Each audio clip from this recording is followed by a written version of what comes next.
Welcome to this edition of Borderland Treasure, sponsored by Preservation Texas and the County of El Paso. Tonight, the history behind one of the most popular department stores in El Paso, housed in one of the most elegant buildings in downtown. Take a look. In downtown El Paso, a beautiful, elegant, ornate building sits quietly.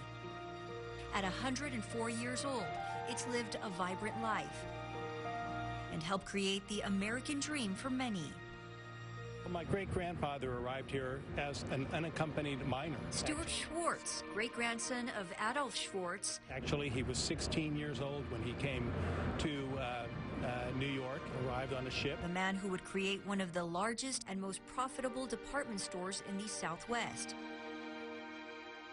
Adolf, a Hungarian Jew, immigrated to America in 1887 with nothing, but he was determined.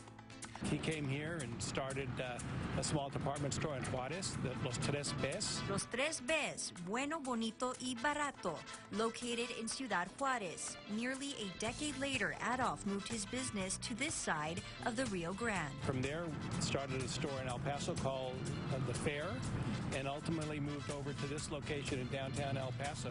In 1911, Adolf purchased the Masonic Building Lodge at the northeast corner of San Antonio Avenue and Mesa Street for $230,000, but soon decided to replace it with a bigger and better building. The perfect job for Trost & Trost architects. The firm was very active here, not only in El Paso, but all throughout the region. Dr. Troy Ainsworth, architectural historian, says the Trost & Trost firm was founded by brothers Henry C. Trost and Gustavus Trost in 1903. In 1908, they were joined by a third brother, engineer Adolphus Trost, a pioneer of a new technology, reinforced concrete.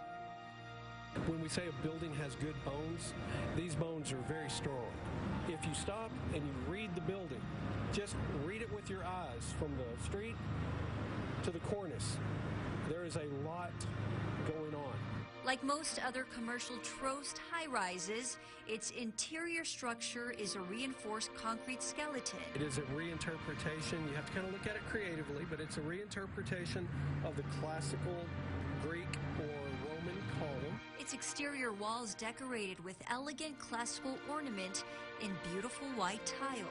Not only is it a multi-story department building, but its design is in the Chicago style. The elevation consists of large ground-level display windows, a soaring multi-level shaft for additional retail space and offices, and a gorgeous cornice above, with intricate details inspired by ancient Greece and Rome. It stands out because it's white, it's brilliant, and the other buildings tend to be, they have a darker, like the Caples building, of a brick exterior. The rich handcrafted reliefs, friezes, and capitals reflect the prestige of the business that was housed within. When the popular department store was completed, the building stood with nearly 123,000 feet of floor space. So much of the shopping was from Mexico. People would cross the border, and this is why they would cross. They would cross in order to go to La Popular. The atmosphere, Stuart Schwartz says, was friendly. Everyone was treated like family.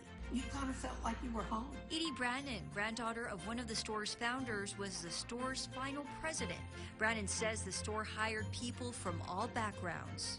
We were the first to hire African American employees in a department store here in the Southwest, I think, in all of Texas, maybe all of Texas. The store also employed Holocaust survivors. A lot of employees stayed there 30, 40 years. Like Tibor Schechner. That doesn't happen today, but that's how it was. Employed at the Popular for 36 years. Today, the building is abandoned by its owners, Vallas Paredes. It's in bad shape, the windows weathered, the tiles soiled and cracked. Those who saw it alive and vibrant sad, hoping it will come back to life soon. That building